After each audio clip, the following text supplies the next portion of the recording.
What if one man could break Africa's chains in a single night? As the West tightens its grip, Ibrahim Traoré dares to defy them. This is the story of a revolution that could change Africa forever. Comment below, do you believe in a free Africa? Subscribe and hit the bell for more. It was 2 a.m. in Ouagadougou. President Ibrahim Traoré sat in his office, undeterred by the late hour. Phones buzzed relentlessly. The central bank president, the economy minister, and a group of advisors huddled in an urgent meeting. Alarming headlines flashed across a screen. French banks had frozen Burkina Faso's transfers, the IMF had halted loans, and the CFA franc was being phased out. Economic ruin loomed, mere hours away. Traoré's fist struck the table. This is their grip on us, decades strong.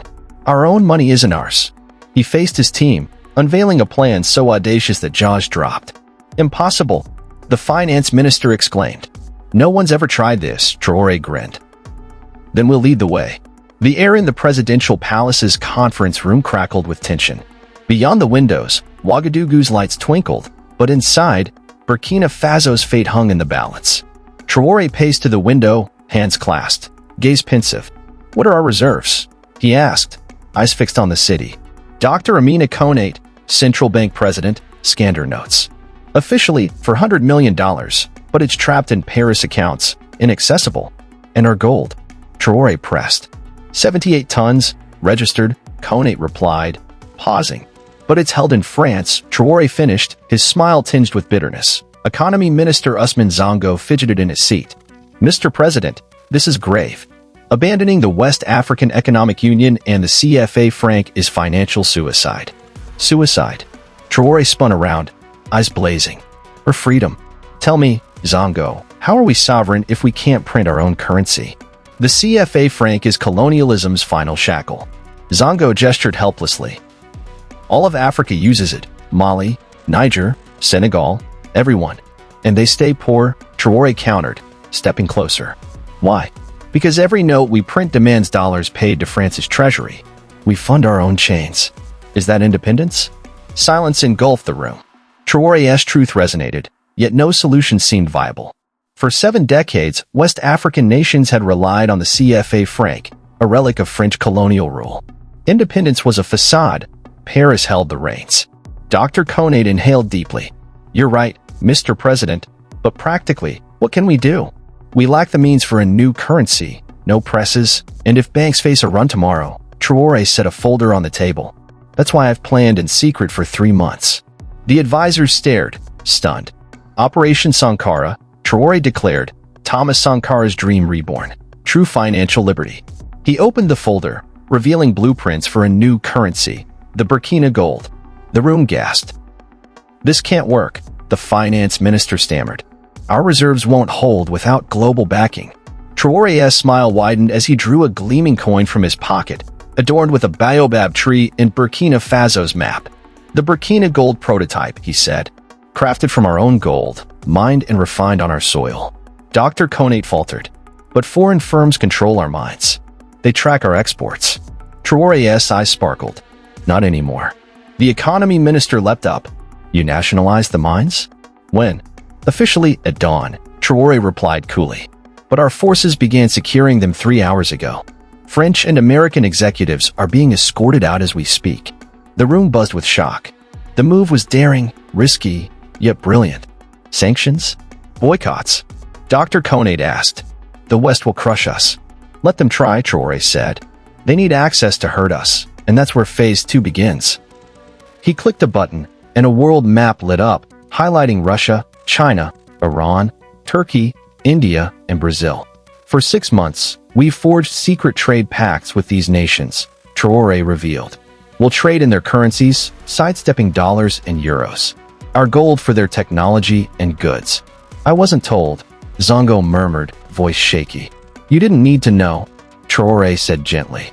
Had French intelligence caught a whiff, this blockade would have hit months earlier. Dr. Konate held the coin, its shine catching the light. It's stunning, she said. But will people embrace it? Old habits die hard. Traoré chuckled. They've trusted gold for generations. We're giving them real value, not paper. And here's the kicker. He revealed another file, showcasing digital wallet designs. The Burkina digital wallet, he said. A free app for every citizen. Gold-backed, transparent, secure, and free from Western banks. The finance minister shook his head. This is mad and genius. But how do we win the people's trust? Traoré's assistant entered. Mr. President, the connection's ready. Traoré turned to his team. Watch how we inspire them. The screen flickered, revealing leaders from Mali, Niger, Guinea, Togo, and Benin. Fellow presidents, Traoré began. The West has struck again, but we're ready. Let me share our vision. 2 hours later, the next meeting ended, fear replaced by resolve. Ibrahim Traoré faced his advisors as dawn broke. A new day rises, he said, not just for Ouagadougou, but for all Africa. Dr. Konate closed her laptop. Will you address the nation tomorrow? Traoré shook his head. No now. They deserve the truth before they reach the banks. Pride, not panic. Within minutes, an emergency broadcast was approved. As preparations began, Traoré studied the gold coin in his hand, its glow catching the sunrise. Thomas Sankara, he whispered, as if to the revolutionary spirit. Today, we finish your work. At 6:30 a.m. As Burkinabe prepared breakfast, President Traoré appeared on their screens, resolute in his military uniform. People of Burkina Faso, he began. I speak to you now with urgent news. Last night, French banks and Western institutions waged economic war on us. They blocked our funds, halted transfers, canceled loans. In homes, cafes, and public squares, worry spread. You know why? Traoré continued. We seek true independence, control of our resources, a Burkina Faso for the Burkinabe. He held up the gold coin, the camera zooming in. Today, we abandon the colonial CFA franc for our own currency, the Burkina gold, backed by our nation's gold, rich with real worth. He raised his phone, displaying a glowing app, and this is the Burkina digital wallet, free for every citizen. No banks needed, your wealth in your hands. Viewers watched, awestruck. For some, it was daunting. For others, a dream come true. Fear not, Traoré said, sensing their thoughts. Your CFA franc accounts will convert to Burkina gold at double value. No one loses, all gain. Joyful murmurs and curious whispers rippled nationwide. Above all, he added, we control our wealth, our future. And we're not alone. The screen split, showing leaders from Mali, Niger, Guinea, Togo, and Benin united in the same message. All were abandoning the CFA franc that day, adopting their own gold-backed currencies. This isn't a revolt, Traoré declared. It's an evolution, the final step to true freedom. As the speech ended, the streets buzzed, not with panic, but with excitement. People discussed the sleek, user-friendly Burkina digital wallet app, downloading it en masse. The real shock, however, was unfolding elsewhere. In Paris, at 7:45 a.m., the French central bank scrambled in crisis. The Africa desk executive stared at the data, trembling. 6 nations left the system at once, he said. A coordinated strike. There's more, the bank president snapped.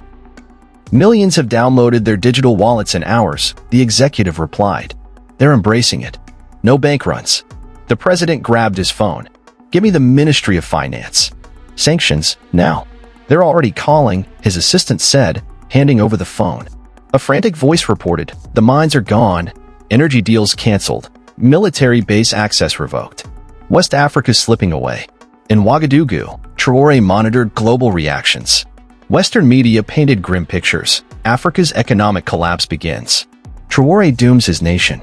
Yet support poured in from Russia, China, India, Turkey, Brazil, and South Africa, offering recognition and partnerships for the gold-backed currency. Dr. Konate burst in, thrilled. Mr. President, 4 million have downloaded the app, nearly a fifth of our people. Traoré smiled. They've tasted freedom, Konate. There's no turning back. And beyond, she added, downloads are spiking in Ghana, Congo, Senegal, everyone's talking.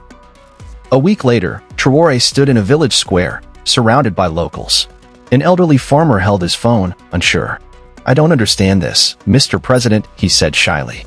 Traoré sat beside him. Here, let me show you, he said warmly. Press this, and your wallet opens. See your Burkina gold, its true value. The farmer's eyes sparkled. This is my money's worth? Yes, father, Traoré said. No one can freeze it. Block it. This is your freedom. The farmer clutched his phone, voice trembling. For the first time, my money feels safe. His words underscored Traoré's triumph, not just economic, but a liberation of spirit. The IMF and World Bank had predicted Burkina Faso's collapse within weeks. A month passed, the economy held. 2 months, and trade grew. 3 months later, Traoré addressed the BRICS summit in Moscow, where global leaders leaned in, eager for West Africa's bold blueprint. The gold standard ended 50 years ago, the Russian leader noted. Your revival is intriguing. We're not reviving the past, Traoré replied. We're building the future, digital gold, rooted in our resources, next-generation sovereignty. The Chinese leader nodded. Your wallet technology could reshape global finance. Post-summit, Traoré's deal sparked Western alarm. Energy and defense with Russia, tech and infrastructure with China, medicine and agriculture with India, food security with Brazil, industry and education with Turkey.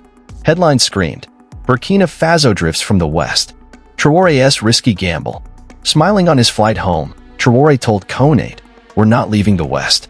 We're joining the world, free of a single master, rich with partners. His phone glowed with the app stats. 12 million users, 2 million daily transactions across 6 nations, 0 hacks, 0 downtime. 6 months on, the African gold emerged, uniting 14 African nations. The CFA franc faded into history. Traoré, no longer just a leader, became a continental visionary. At the new central bank of Burkina Faso's opening, he stood before gold-plated doors guarding reclaimed reserves. Today, we don't just open a building, he told the crowd. We open a new chapter. Our gold, once locked in foreign vaults, now rests on our soil, under our control. Amid the applause, a tearful woman approached, Thomas Sankara's widow, whose husband was slain in 1987. He'd have cherished this, she said, grasping Traoré's hand. Financial freedom was his dream. We're living his vision, Traoré replied, built on the seeds he sowed. Outside Ouagadougou, at the new Burkina Technology Center, young African engineers crafted a blockchain-powered digital wallet, energy-efficient and homegrown.